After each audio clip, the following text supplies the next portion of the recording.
Assalamualaikum warahmatullahi wabarakatuh. Salam sejahtera untuk kita semua. Para wartawan yang saya cintai, saya akan memberikan penjelasan kepada saudara pelaksanaan tugas saya beserta delegasi melaksanakan tugas internasional di Jepang.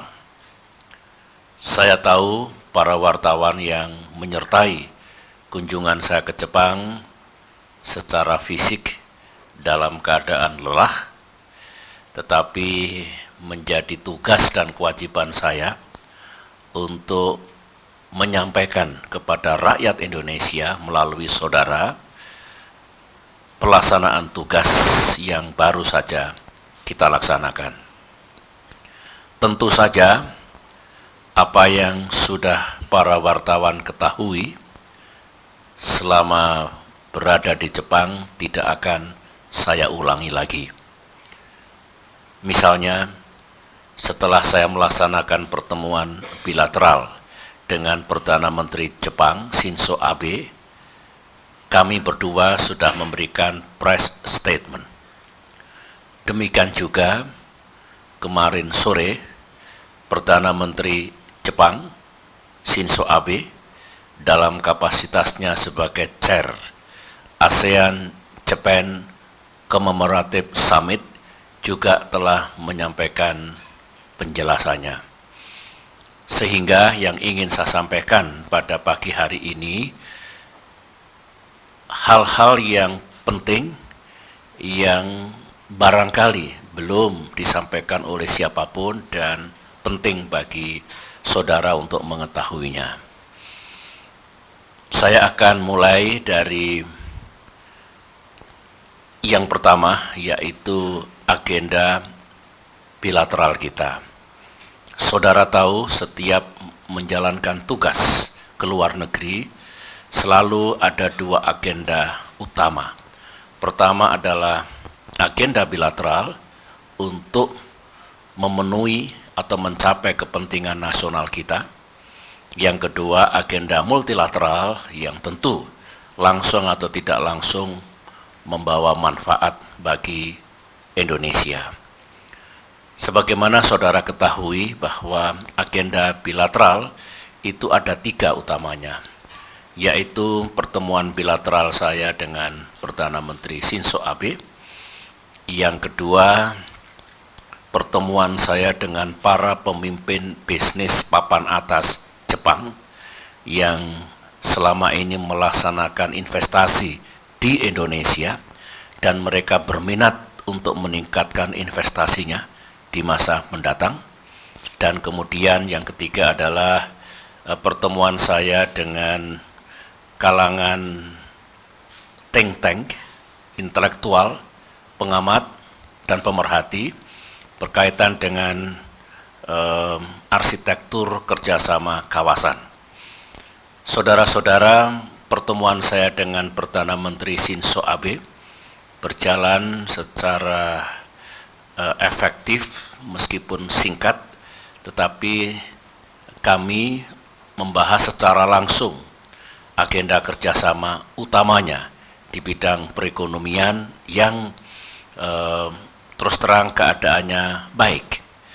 Bahkan meskipun perekonomian dunia masih belum pulih benar dari resesi, tapi trade relations antara kita dengan Jepang pertumbuhannya positif 11% rata-rata tiap tahunnya. Dan volumenya pun mencapai hampir 50 miliar dolar Amerika Serikat. Investasi Jepang juga meningkat, bahkan sebelumnya mencapai 3 miliar dolar Amerika Serikat. Ini konkret dan dalam pertemuan itu kami sepakat untuk meningkatkannya lagi. Perdagangan, investasi, dan pembangunan infrastruktur. Ketiga hal itu sangat penting bagi Indonesia. Saudara tahu, perekonomian kita sekarang ini tengah mendapatkan tekanan baru. Oleh karena itu, kita harus bisa mengimbanginya dengan sumber-sumber pertumbuhan yang lain. Kalau ekspor kita sedang drop, nilai tukar kita melemah,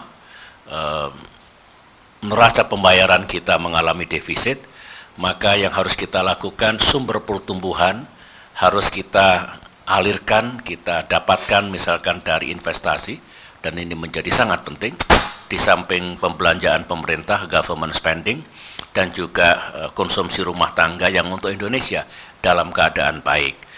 Meskipun demikian, kita akan terus mencari peluang agar trade relation ini menjadi positif, sehingga insya Allah ekonomi kita tetap tumbuh positif, tumbuh tinggi dalam ukuran perekonomian global sekarang ini. Di samping itu, tekanan-tekanan yang kita alami secara sistematis bisa kita atasi. Saya meletakkan pertemuan kemarin di Tokyo, karena pertemuan ini adalah mereview apa yang sudah kita laksanakan, sekaligus membangun kesepakatan baru apa yang akan kita laksanakan. Dengan demikian semuanya adalah membawa manfaat real bagi Indonesia.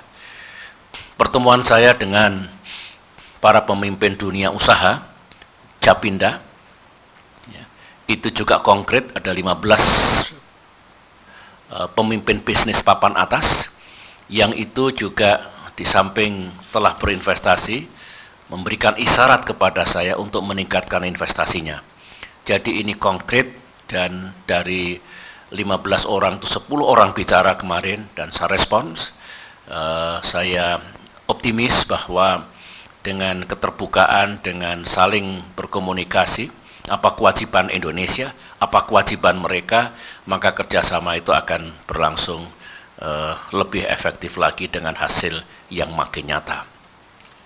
Sedangkan forum akademik dan juga sekaligus forum policy, karena saya memberikan policy speech kemarin sebetulnya, itu juga sesuatu yang prestisius. Saudara tahu sendiri, Perdana Menteri AB sendiri hadir, dan kata beliau tidak mudah bisa menghadirkan sekitar 90 anggota parlemen dan sejumlah pemikir papan atas di Jepang untuk mendengarkan pandangan Indonesia, bagaimana Indonesia melihat kawasan.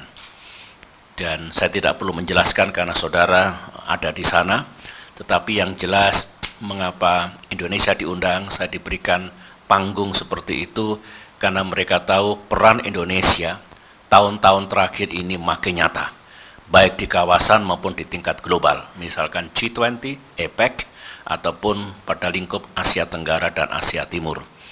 Dan hampir semua yang saya pidatokan kemarin itu juga ada dalam statement, dalam visions ASEAN Jepang yang diterbitkan kemarin di Tokyo.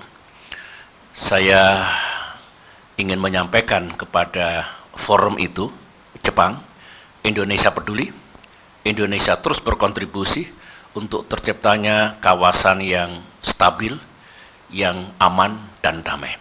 Dan itu ideologi kita. Kita tidak apatis, kita berperan serta dan berkontribusi secara aktif. Pesan atau message Indonesia saya senang karena ternyata bisa diterima dan ditangkap secara gamblang. Terbukti jam-jam setelah itu, hari berikutnya lagi mereka memberikan feedbacknya bahwa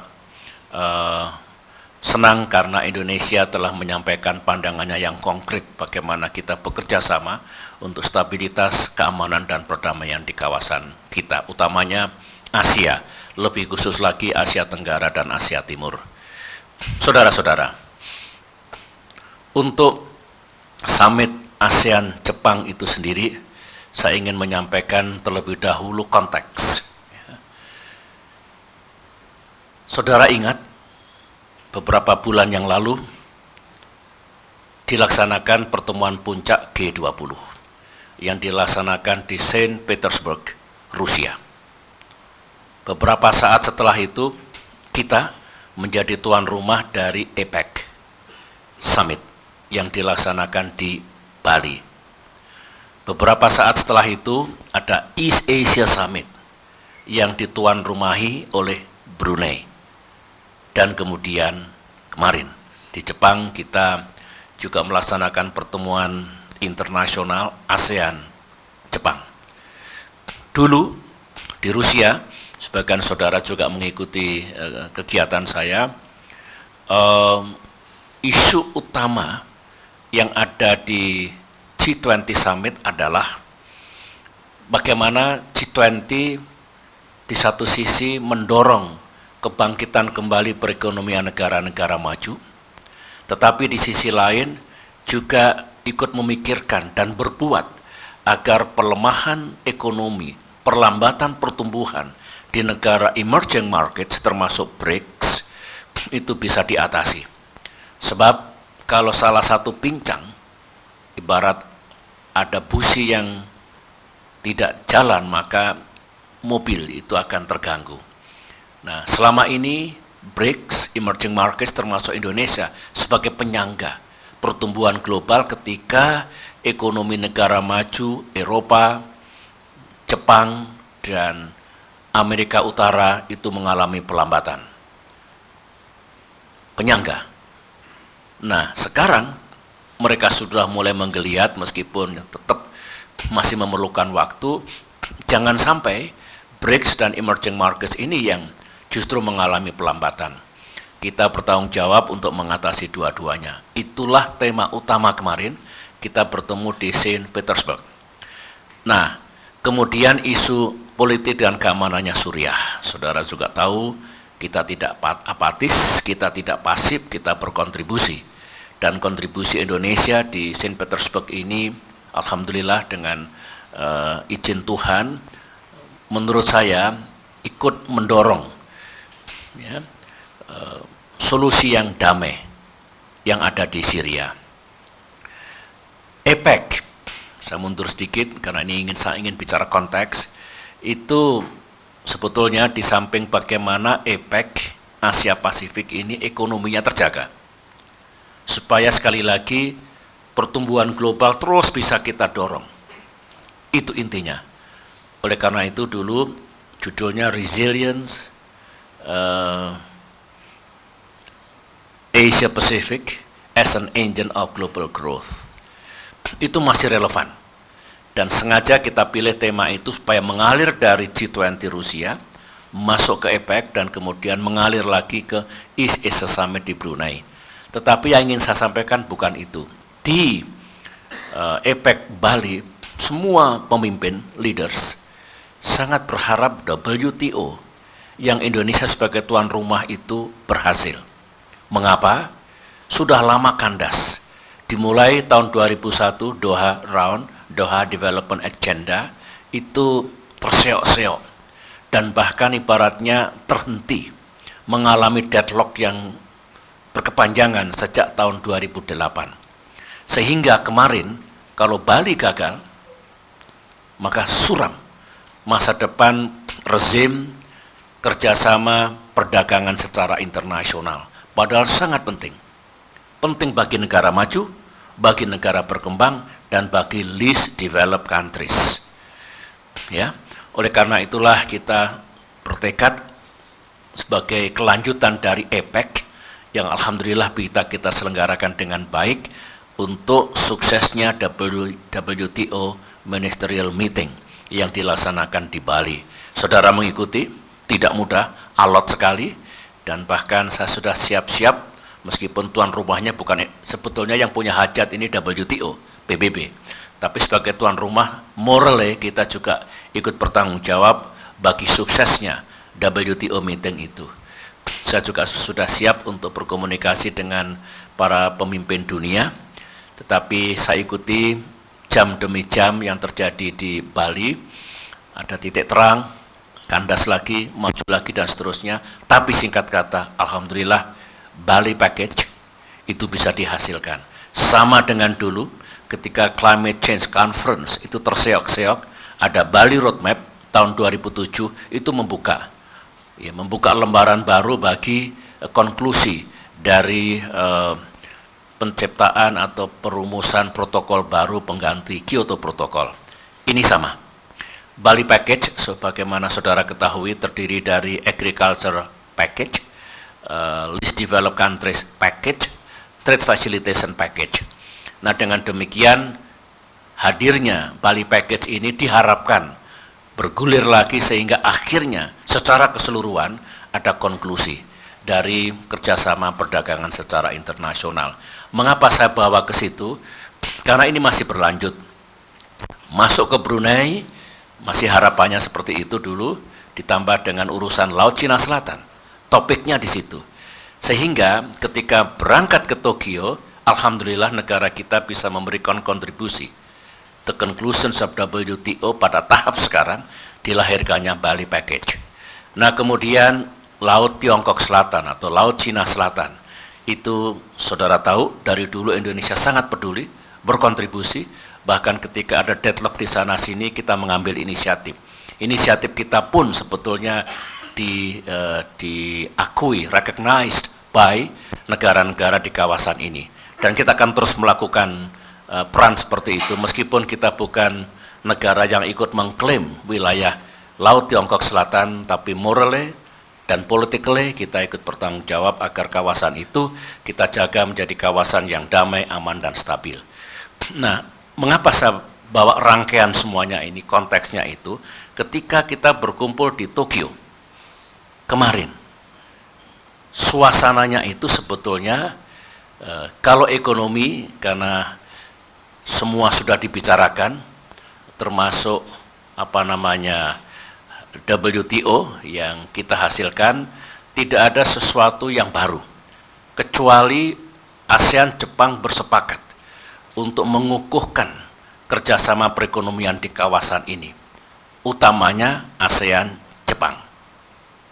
Tetapi justru perhatian kemarin, karena dipicu oleh eskalasi ketegangan di Asia Timur, utamanya Tiongkok dengan Jepang, dan kemudian situasi di semenanjung Korea yang juga belum sepenuhnya settle, maka boleh dikata yang tadinya perhatian dunia pada Laut Cina Selatan sekarang pada Laut Timur atau wilayah Asia Timur. Oleh karena itulah kemarin menjadi pembahasan yang serius, sehingga pidato saya pada tanggal 13 itu connected directly dengan apa yang dibicarakan oleh para pemimpin kemarin dalam Summit ASEAN Jepang. Saudara-saudara, terus terang Jepang sebagai tuan rumah juga menganggap bahwa ketegangan di Asia Timur ini tidak boleh dibiarkan. Harus ada langkah-langkah yang baik itu oleh negara-negara di Asia Timur, dan Jepang juga berharap ASEAN juga peduli dan melakukan partisipasi serta kontribusinya. Itulah yang kemarin akhirnya mewarnai summit kita, ya, meskipun tetap ekonomi, kemudian keamanan, tapi terasa sekali situasinya, coverage media massa di Tokyo juga lebih banyak pada aspek keamanannya. Oleh karena itu, sebagaimana saudara ketahui, ada namanya vision dari Tokyo Summit ini yang menjawab semua yang menjadi perhatian di kawasan ini. Kalau saudara mungkin sudah dapat kopinya, sudah atau belum ini? Vision Statement on ASEAN-Japan Friendships and Cooperation. Ini ada 4 bagian sebetulnya. Pertama yang disebut dengan Partners for Peace and Stability, Jepang ASEAN, Partners for Prosperity untuk kesejahteraan, Partners for Quality of Life, taraf hidup orang seorang, dan Heart to Heart Partners, hubungan yang tulus dari hati ke hati. Sebagaimana judulnya sudah mudah kita tebak, kalau itu yang namanya kerjasama di bidang peace and security, inginnya kawasan Asia ini, Asia Tenggara dan Asia Timur ini dalam keadaan aman, stabil, dan damai. Kalau ada dispute, selesaikan secara damai. Cegahlah penggunaan kekuatan militer. Patuhilah hukum-hukum internasional. utamakan konsultasi dan dialog. Kemudian juga disetujui karena pengertian keamanan itu sudah berkembang, ada non-traditional security threat, kami sepakat Jepang dan ASEAN untuk meningkatkan kerjasama menghadapi ancaman keamanan yang tidak tradisional. Dalam dunia militer disebut military operation other than war. Misalnya kerjasama dalam peacekeeping missions, penanganan bencana, mengatasi kejahatan transnasional, militer dan kepolisian, lawan terorisme dan sebagainya. Itulah paket. Sudah kita laksanakan, tapi kita sepakat untuk kita tingkatkan lagi. Apalagi Asia Timur sekarang menghangat dan panas boleh dikatakan, sementara Laut Tiongkok Selatan belum boleh kita katakan teduh. Sehingga menjadi lebih relevan kalau sekarang ini yang selama ini kita membacakan ekonomi semata, kita masuk pada dimensi politik dan keamanan utamanya di kawasan kita. Yang kedua, Partners for Prosperity itu sebetulnya lebih pada kerjasama ekonomi, trade, investment, konektivitas, termasuk industri. Jepang maju, kita ingin berbagi. Industri sekarang yang disebut dengan knowledge based, innovation driven industry, Jepang itu jagonya, kita ingin menimba itu semua. Dengan demikian harapan kita memang tahun-tahun mendatang dengan bangkitnya perekonomian Jepang, saudara tahu pidato saya, Japan is back, artinya ekonominya sudah mulai menggeliat kembali. Ini harus kita gunakan untuk membangun partnership yang baru antara ASEAN, Jepang, Indonesia, Jepang. Intinya di situ, ekonomi. Nah, sedangkan Partners for Quality of Life itu sebetulnya kita ingin bekerja sama secara konkret untuk kepentingan warga, baik warga negara-negara ASEAN maupun Jepang. Misalnya ya bagaimanapun kita punya MDGs sampai 2015 dan after 2015 kita ingin betul-betul sukses. Kita ingin kemiskinan bisa kita kurangi. Kita ingin kesehatan masyarakat bisa kita tingkatkan. Kita ingin keamanan pangan, keamanan energi juga bisa kita tingkatkan.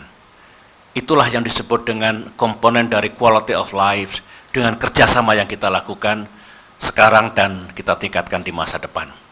Sedangkan yang keempat, heart to heart partnership sebetulnya lebih pada hubungan yang makin baik di antara generasi muda, kemudian di bidang olahraga, ya, dan pariwisata. Di situ juga dimaksudkan pendidikan, termasuk pengajaran bahasa Jepang dan bahasa-bahasa negara ASEAN. Dan tidak kalah pentingnya di situ juga kerjasama budaya dan tradisi. Itulah sebetulnya apa yang terkandung dalam Tokyo Vision yang diadopsi oleh para leaders kemarin sore. Saudara-saudara, dengan ini semua sebetulnya saya harus mengatakan ini tahun terakhir saya memimpin negeri ini, 9 tahun lebih ikut menyuarakan kepentingan kita di forum dunia, forum kawasan, untuk rakyat kita, untuk negara kita, bahwa makin ke depan kerjasama makin konkret, makin maju. Dan yang saya senang sekarang ini, dulu barangkali melihat Indonesia apalagi kena krisis, belum pulih dari krisis, sepertinya kurang setara. Sekarang kita bangga, saudara-saudara, rakyat Indonesia mesti bangga, karena sudah mulai kita ini dianggap sebagai the true partners. Ada saling menghormati, saling menghargai, dan kita dianggap mitra, dimintakan pandangan-pandangan kita, dimintakan bagaimana solusi yang baik menurut Indonesia. Ini kesempatan yang baik dan saya berharap pemimpin baru kita nanti, pengganti saya, pemerintahan mendatang, melanjutkan lagi, meningkatkan lagi apa yang telah kita lakukan selama ini. Di kawasan kita sendiri, ASEAN, sebagai rumah kita, lebih luas lagi, Asia Timur dalam arti yang luas, bahkan dunia dalam konteks G20 maupun dalam konteks perserikatan bangsa-bangsa. Itulah saudara-saudara yang ingin saya sampaikan, barangkali tidak muncul kemarin dalam statement yang formal, tetapi satu hal saya mengatakan peluang selalu ada, tapi masalah juga datang dan pergi. Tidak ada negara satupun di dunia ini yang merasa aman dan setiap saat tidak mengalami gejolak, bahkan krisis. Itulah dunia sekarang ini, tempat kita hidup bersama-sama bangsa yang lain. Oleh karena itu ya kita harus aktif betul bersama-sama sahabat-sahabat kita sambil mengelola permasalahan yang ada di negeri kita. Dan kalau sikap kita seperti itu, yang kita lakukan juga seperti itu, insya Allah apapun masalah yang kita hadapi ada solusinya. Saudara-saudara, itulah yang ingin saya sampaikan pada kesempatan yang baik ini. Dan saya dapat pesan tadi, karena yang komponen luar negeri saya kira tidak ada isu yang luar biasa. Kalau isu domestik nanti kita cari waktu. Saya siap untuk konferensi pers tanya jawab, tapi tidak pada pagi ini. Saya mengucapkan terima kasih pada anggota DPR RI, DPD RI yang telah mendampingi kami, kemudian Ketua Kadin, dan tentunya delegasi resmi dan semua pihak.